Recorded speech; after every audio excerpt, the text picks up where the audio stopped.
नारद जी पहुंच गए इंद्रलोक में। अब इंद्र से जाकर के नारद जी ने कहा कि इंद्रदेव देख, तेरे जो साल में पूजा होती थी, तेरी पूजा को नंद के छोरा ने बंद करवा करके अपनी पूजा करवा ली। इंद्र को बड़ा अभिमान था।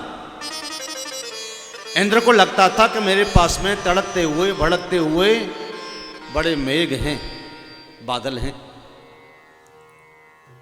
अगर कोई मेरे से दुश्मनी लेगा तो मैं इसको इतना जल बरसाऊंगा तो डुबा करके मार दूंगा, इतना पानी है मेरे पास। जब ये बात सुनी तो इंद्र ने कहा, अच्छा इतनी हिम्मत उसकी। तड़कते हुए भड़कते हुए मेघों को बुलाया, जिस मेघ का नाम था सांवर्तक मेघ। किंगणम सांवर्तकम नाम मेघानां शांति कारणम इंद्र प्राचोदयत क्रुद्धो वाक्यम चाहे समान्वितम्।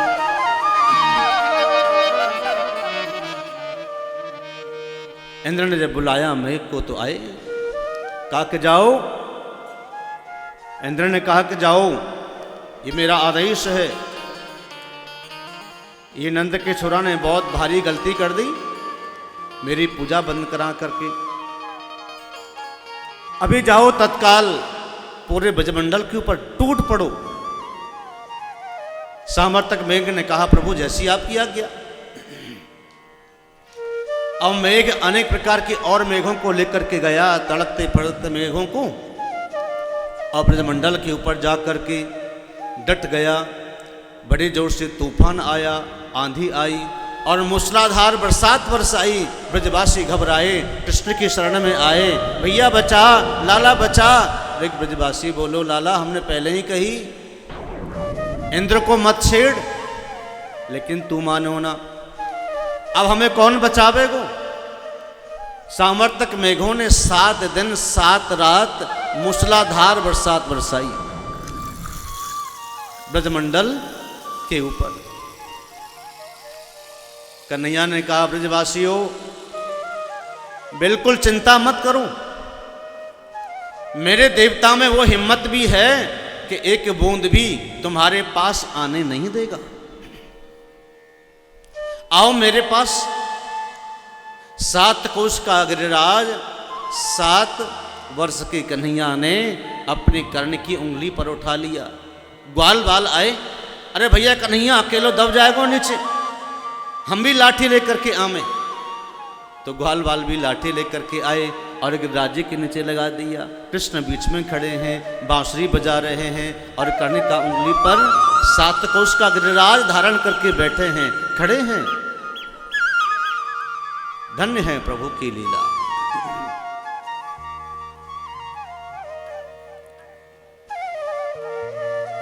और सब ब्रजवासियों को कह दिया कि पर्वत के नीचे आ जाओ, एक बूंद भी नहीं आएगी, बिल्कुल चिंता मत करो।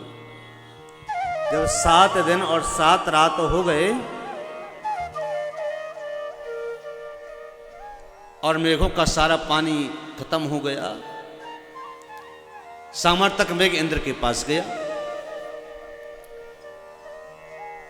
समाचार बताया कि प्रभु हमने 7 दिन 7 रात पानी का वर्षण कराया है, एक बूंद के जरिए नहीं, मूसलाधार बरसात, और फिर भी न जाने वो पानी कहाँ चला गया। हमें बड़ी हैरानी हो रही है। अब हमारे पास कोई पानी नहीं है, अब जल नहीं है, सारे कोष खत्म हो गए, अब कोई पानी की बूंद नहीं बची है, अब क्या करें। इंद्र ने ब्रजमंडल में अपने दूत भेजे, जाओ देख करके आओ अभी डूबा कि नहीं डूबा। लेकिन वहां तो एक बूंद भी नीचे नहीं आई। दूत ने जाकर के समाचार दिया कि महाराज ब्रजमंडल में तो धूल उड़ रही है, एक बूंद भी पानी की नहीं है। बोले अच्छा। तब समझ में आया कि इतने बड़े संकट को टालने वाला कोई ईश्वर होगा, मेरे से कोई बड़ा ही होगा, छोटा तो नहीं हो सकता। ग्वाल वालन ने पूछी, लाला तो एक बात बता, ये 7 दिन और 7 रात पानी का वर्षण हुआ, ये लाला कहाँ चले हो गए? तब कन्हैया बोले कि सुनो, राम अवतार में जब मेरा जानकी के साथ विवाह हुआ था ना, तब जानकी जी को ब्राह्मण भोजन कराने का बड़ा शौक था। होता है देवियों का कि हमारे घर में कोई आए और हमारा भोजन हमारे हाथ से करें, घर में आ करके, तो हमें बड़ा सुख मिलता है। कई कई माताएं ऐसी होती हैं जो भोजन बना करके खिलाती हैं तो उनको सुख मिलता है। कई कई तो आती नहीं रसोई में, हमारा बस का नहीं। क्योंकि जब स्त्री रसोई में जाती है तो वह अन्नपूर्णा का रूप हो जाती है। द्रौपदी जब भोजन बनाती थी ना, तो चाहे कितने भी लोग आ जाएं, कोई भी भूखा नहीं जाता था। और द्रौपदी स्वयं अगर भोजन कर लेती थी तो चाहे एक व्यक्ति भी आ जाए तो फिर उसके लिए कुछ बचता नहीं था। क्योंकि वो देवियां जो हैं ये सब अन्नपूर्णाएं हैं। देवी सबको खिला देती हैं और लास्ट में जो कुछ बचता है उससे खुद पाती हैं। जब तक नहीं पाएंगी तब तक अन्न में बहुत अन्न होता है, बहुत भोजन होता है।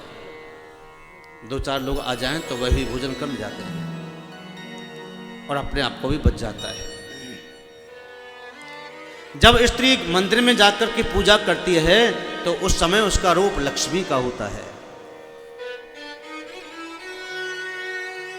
जब स्त्री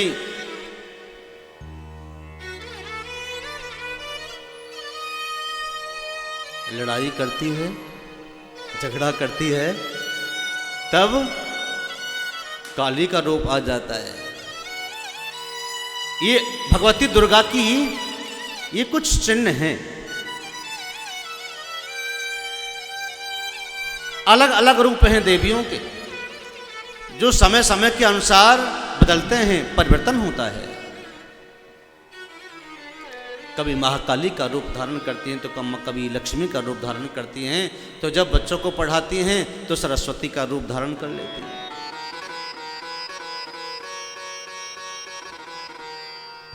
तो दुर्गा देवी जानकी जी जो हैं, इनको बड़ा शौक था कि हमारे ब्राह्मण घर में आए, संत आए, हम भोजन करवाएं। तो राम जी से कह दिया जानकी जी ने कि राघव, मुझे कोई ऐसा ब्राह्मण चाहिए जो यहां आकर के भोजन करे,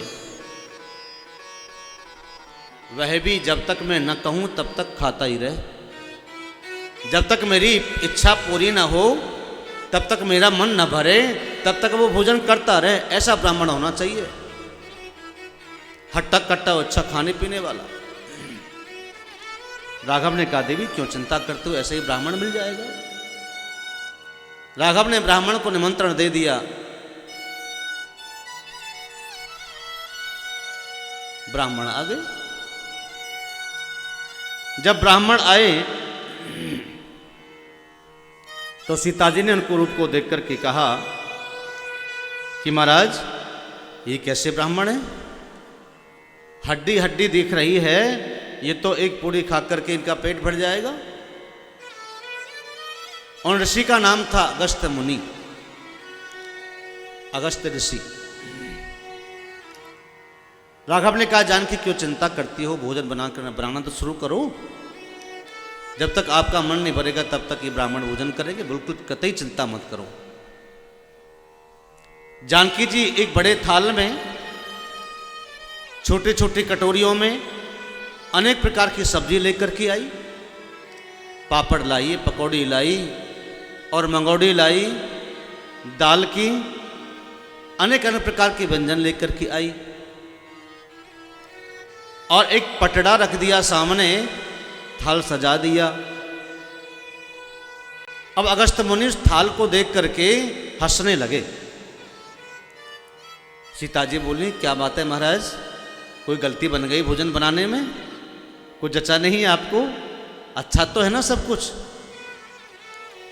अगस्त्य ऋषि बोले कि मैं ये देख रहा हूँ कि छोटी छोटी कटोरियों में आप सब्जी लेकर के आए हो, खीर लेके आए हो, रसमलाई लाए हो, रसगुल्ला लाए हो, तो इससे मेरा होगा क्या? सीता जी ने कहा महाराज खा के तो देखो, ये खाओ तब तक मैं और ले आऊंगी। भगवान श्री राम ने इशारा कर दिया, महाराज शुरू हो जाओ। अगस्त्य मुनि शुरू हो गए।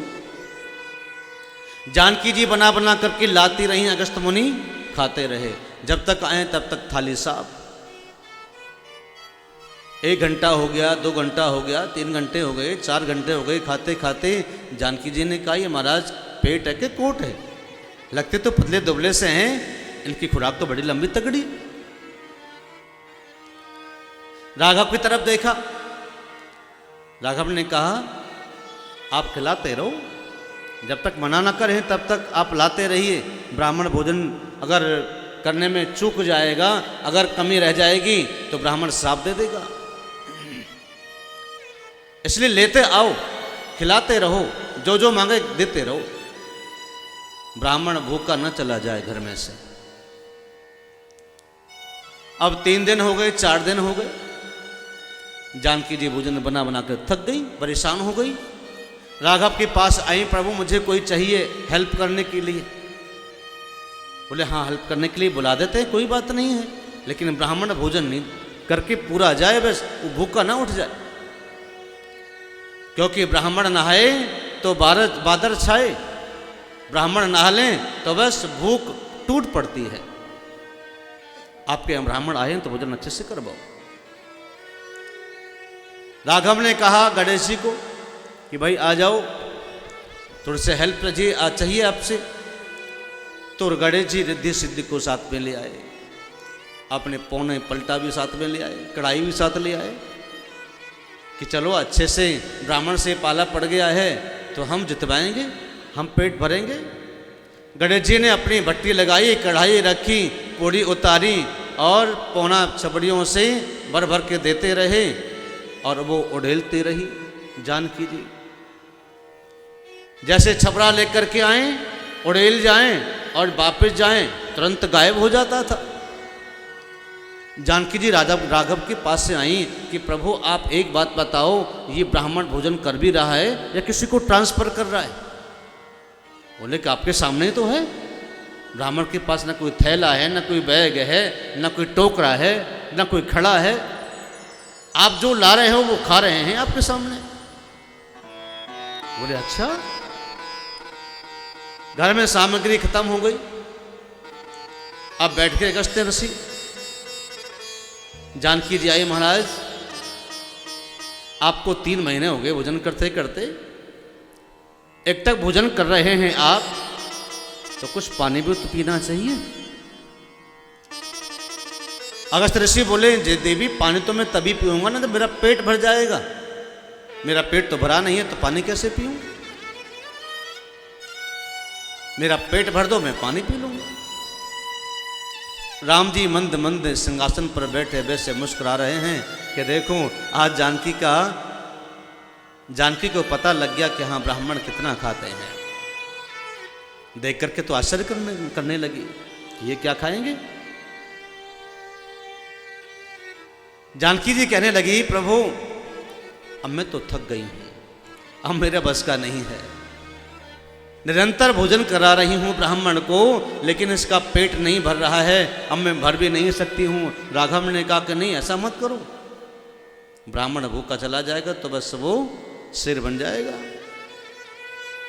बोले कि नहीं चाहे कुछ भी हो, अब तो इनसे कहो पानी से पेट भरें। तो राघव ने कहा पानी भी तो पिलाओ। अब जिसने 3 महीने तक लगातार भोजन किया तो उसको फिर पानी भी कितना चाहिए? सीता जी ने कहा प्रभु मुझे कुछ नहीं चाहिए अब, और न मेरा अब बस का है, न मैं पानी पिला सकती हूँ, न एक पूड़ी भी खिला सकती हूँ, न कुछ कर सकती हूँ, अब मुझे तो माफ करवाओ इस ब्राह्मण से। जानकी जी थक गई तो राघव ने इशारा किया मुनि जी बस अब यहीं विश्राम करो। मुनि ने कहा पानी तो पिलाओ महाराज। बोले पानी में आपको तब पिलाऊंगा जब द्वापर में कृष्ण अवतार लेकर के आऊँगा, इंद्र का मान का मर्दन करूँगा, इंद्र पानी बरसाएगा, एक कोने में बैठ कर के सारा पानी पीते रहना। तो वही पानी इंद्र जो बरसाया मेघों ने, वही पानी अगस्त्य ऋषि ने पिया। और बलराम जी चारों तरफ ब्रजमंडल के चारों तरफ बैठ गए, अपना शेषनाग अपना शरीर फैला करके चारों तरफ परदी लगा दी। अगस्त्य मुनि एक कोने पर बैठ के जो पानी आए बस पीते रहे। 2.5 घूंट में पूरे समुद्र को पी गए थे अगस्त्य ऋषि। तो समुद्र को भी बड़ी चिंता हो गई थी कि मुझे सारा पानी पी गए। अगस्त्य ऋषि ने पानी पिया क्यों समुद्र का? पूरा समुद्र पी गए, क्योंकि समुद्र पर अगस्त्य ऋषि और अन्य ऋषि मुनि बैठ करके तपस्या करते थे अपनी झोपड़ी बना करके। तो समुद्र को बड़ा अभिमान आया, समुद्र में उबाल आया, उस लहरों का जो पानी था उनसे वो झोपड़ी उनकी मिट गई, कई ऋषि मुनि मर गए। अगस्त्य ऋषि को बड़ा क्रोध आया कि समुद्र को बड़ा अभिमान है। समुद्र को अभिमान मर्दन करने के लिए अगस्त्य ऋषि ने 2.5 चुल्लू में वो पानी पी लिया, पूरा समुद्र पी गए।